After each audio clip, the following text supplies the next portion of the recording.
Purewal for Boxing Social in association with Betfred, and I'm delighted to be joined by Amaar Akbar over Zoom. Amaar, first and foremost, how are you doing? All good, mate. How are you? Yeah, I'm all good, mate. Obviously, getting by. As it's good to hear that you're doing well yourself. As I've asked everybody who I've interviewed so far, what's life like for you at the minute in lockdown? Ain't too bad, really. Just coping, really. Just spending time with my family. I'm fasting, so not really doing much. Going out, walking, bike riding. That's about it. As I briefly mentioned to you off camera, I've done a couple of interviews with others who are fasting as well at the minute in Akib Fiaz and Raza Hamza. How are you finding fasting and lockdown? Is it an easier time for you than what it normally would be? Because obviously you can't do a lot outside of your house at the minute. Yeah, therefore I'm not really doing much. I'm just at home. I'm waking up quite late. Routine's a bit messed up, but yeah, just coping with it. Really. Obviously, we'll come on to your exciting news in a little while. But as this is your first time on the channel, we'll have a bit of a look back over your career today with regards to your amateur career. Just give Yeah, everybody a definitely. brief insight into what you've achieved as an amateur. As an amateur, I had 37 fights. I lost about 6. I won 2 times. I was a 2-time national champ. 2-time national finalist. That's including the senior elites 2019. I represented England a few times. I was a 6-time regional champion, and the 2 times I entered the box cup, I won gold there. And for 2020, this year, I was ranked number 1 in England, so GB number 1 for the elites. So what was your plans this year before, say, lockdown came about and tournaments started to be cancelled? The tournament I already started the regionals, but I was seeded number 1, so I was gonna start in the national quarters. So we were gonna go through the elites and then do the GB assessment that I had. Obviously, a lot of people look towards that kind of that amateur standing as being a key ingredient for their development before turning pro. What's made you take this decision to turn pro before looking to continue to develop along the route you was going as an amateur and looking towards boxing for GB? For me, I thought I always had a pro style, so we just needed the opportunity to get a big platform. The only reason we were doing amateurs was hopefully for Frank Warrington to see us, and now we're here. We got Frank to he signed us, so we just jumped at it. We've seen a lot of amateurs turn over in around similar age to yourself or younger. Why is it that people are taking a step to turn over at such a young age? I'm not too sure really. For me, it was just because I knew I had a pro style. I've been sparring pro since a little boy, so I've always had that pro style, and just can't wait to get going now. Really, after this lockdown. Obviously, we know that you're boxing at super lightweight, but what experience have you had with pros? What names could you throw at us that you've shared the ring with in sparring? Oh, I've been in with everyone. I've been in there with world champion David Avanesian.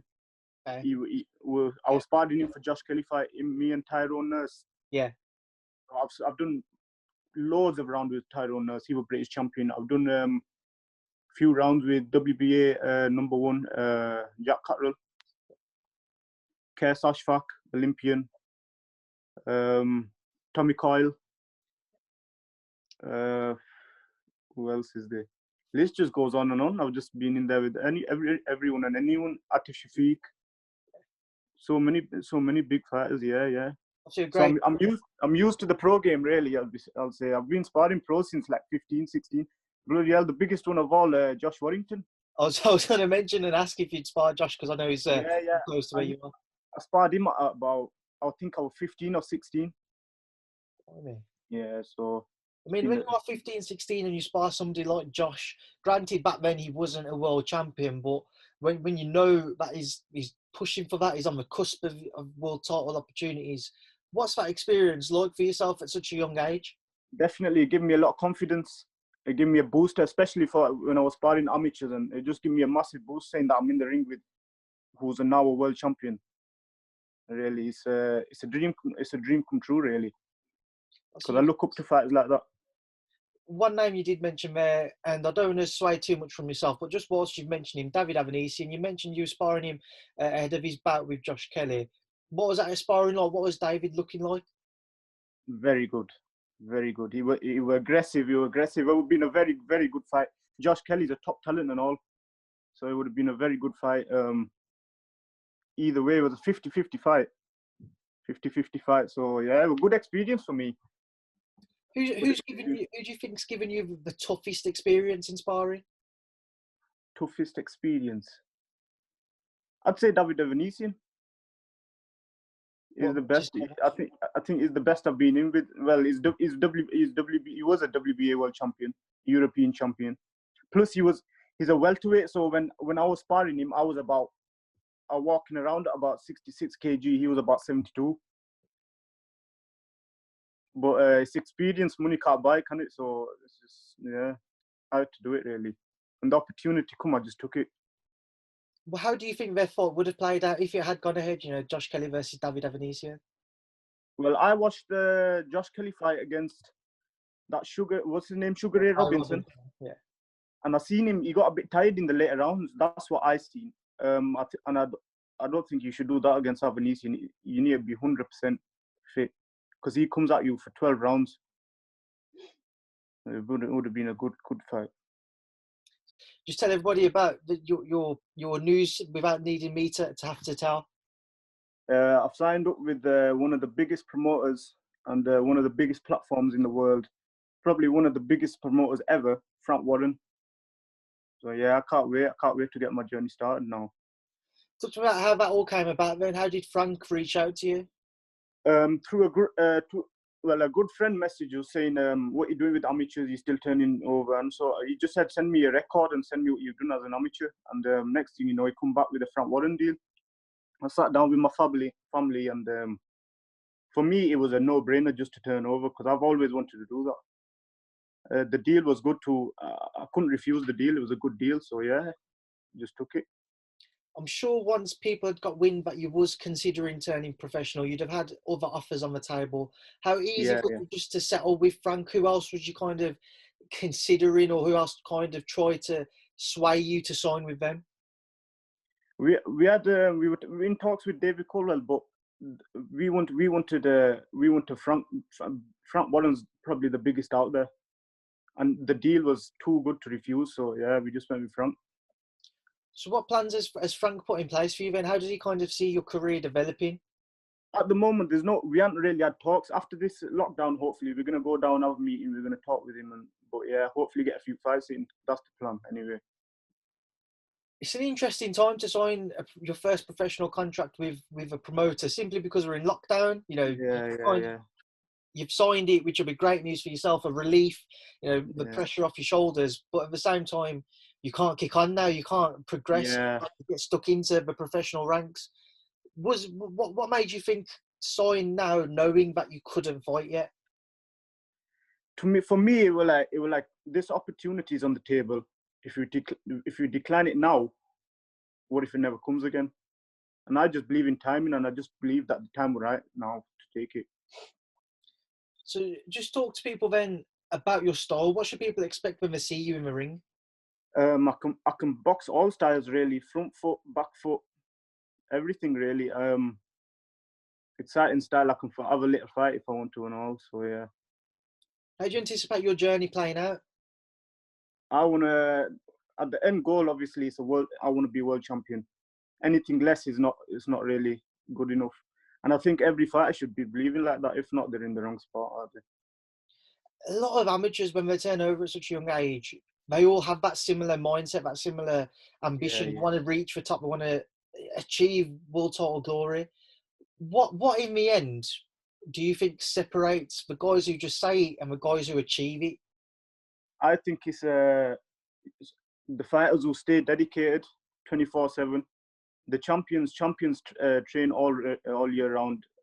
Contenders or ordinary, they don't really train. They only train when they fight, when they have a fight coming up. I think that's the difference. It's mindset really. I believe my mindset is different to everyone's really, because I've been through a lot as a not in the ring, outside the ring. So I just believe I've got that mental edge. What have you been through like outside of the ring that you feel gives you a better chance of edge over everybody else? As a kid, I went through. I had a lot of deaths in family. So as a kid, my my brother passed away at the age of 12 when I was 12. He had a heart problem. He went through like 3 surgeries. He had a heart problem, and and then my auntie passed away. She passed away like all of a sudden with a brain hemorrhage. And this is at 12. This were 2 weeks apart. And then one of my uncles passed away, and then I started boxing at 14, so competing at 14, I did quite well. And then my granddad passed away. He was like the backbone of the family, like. And then when I was getting ready for the youth championships, my uncle, he was like my closest spotter. He passed away. That was like all of a sudden. So yeah, that's the difference. I just believe like there's not anyone that can phase me mentally inside the ring, because I've seen everything outside the ring. Amaar, first and foremost, obviously, I'm sorry to hear about the tragedies you've had to go through in the past, and hopefully you and your family are kind of trying to not just push on, but finding some form of comfort and happiness in life now. My uncle passed away 7 years ago, and like for me, my own story, my own journey, my own life, I kind of always want to achieve as much as I can to make him proud. Are you in a similar mindset? You want to just make your family members proud that are no longer with you? Yeah, definitely, bro. Sorry to hear that. And yeah, definitely. I know they'll be looking down on me, and I just want to. It's not just winning a world title for me. I want to win. I want to win, and I want to put my name out there for them. Obviously, I do wish you the best of luck with your journey. Thank you, bro. But to come back to yourself, we mentioned some of those guys that you sparred earlier. Jack Cattrall, somebody who I actually spoke to yesterday, I believe it was. How do you see Jack at 140? You know, he's WBO mandatory, as you mentioned, waiting to see what happens between Ramirez and Postel in their title bout before he gets his chance. What are your thoughts on Jack's credentials as a world title fighter? Jack's very good. I believe he can win a world title. Very awkward fighter and all. I'd love to see him in there with Josh Taylor and these kind of fighters. They'd be very exciting fighters. It's a British showdown and all. It's quite exciting. Hopefully I can get on the undercard if he's in England. That'd be a dream come true, mate. Yeah, definitely. Obviously, there's a lot of fighters at super lightweight. It's a very, very talented division. Let's talk about a few guys in there. Start off with Josh Taylor. Obviously wanting to have that undisputed fight with Jose Ramirez. If Ramirez was to defeat Victor Postel, of course. Do you feel Josh Taylor would have the edge over Jose Ramirez? If so, how do you think the fight would play out? Well, the last fight I watched of Ramirez was against Maurice Hooker. And what a performance that was. But I feel Taylor can do it all. Taylor can box, he can fight. With Maurice Hooker, I think he was just a boxer, really. And he struggled against that pace that Ramirez was putting on him. But close one. I think Taylor will beat him. It'll be a close fight though, but I think Taylor will beat him. Another fight that had been talked about and was actually agreed to go on April 17th before lockdown was Maurice Hooker versus Regis Prograis, which outside of a world title fight, I thought was a fantastic matchup and I was really looking forward to it. What were your thoughts on it if that fight was to have gone ahead, or if it does go ahead when boxing resumes? To be honest, before the Josh Taylor fight, I've watched a lot of Prograis and I thought he was going to beat Josh Taylor. He's technical, very technical, like very good. And I think he beats Hooker. What about you? What do you think about that? That is one of them, mate, where I think I'm going to have splinters and sit on the fence. It's a crazy fight. Yeah, it's a good fight. It's a very good fight.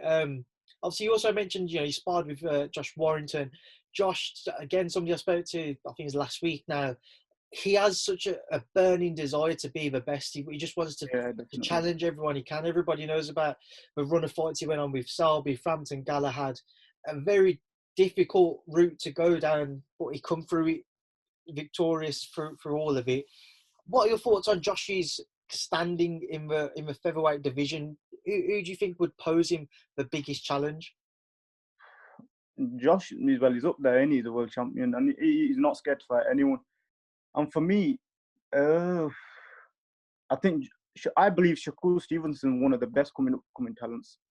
He's very good, but it's how he deals. It depends on how he deals with that Josh Warrington pressure. Josh Warrington can go for full 12 rounds, can't he? Like it was the first round.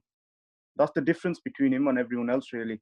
So it's, if they can keep up with the pace, that's then it'll be a good fight. But I believe Shakur Stevenson's probably give him a lot of trouble. Final thing then, before I let you go, Amaar, and enjoy the rest of your day. It's been a pleasure to catch up with you, and I hope obviously everything goes to plan with your career from this point on. But what would you like to say to everybody who does tune in to watch our interview?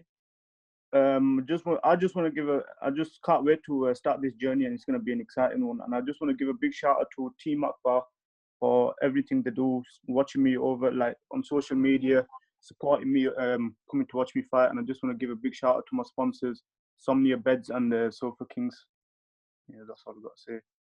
Amaar, we'll leave that there. It's been a pleasure to catch up with you. Best of luck with the coming years and the rest of your life in boxing and further afield. I'm sure I'll catch up with you soon, and we'll keep in touch. Definitely. Thank you for speaking to Boxing Social. Thank you, bro. Thank you.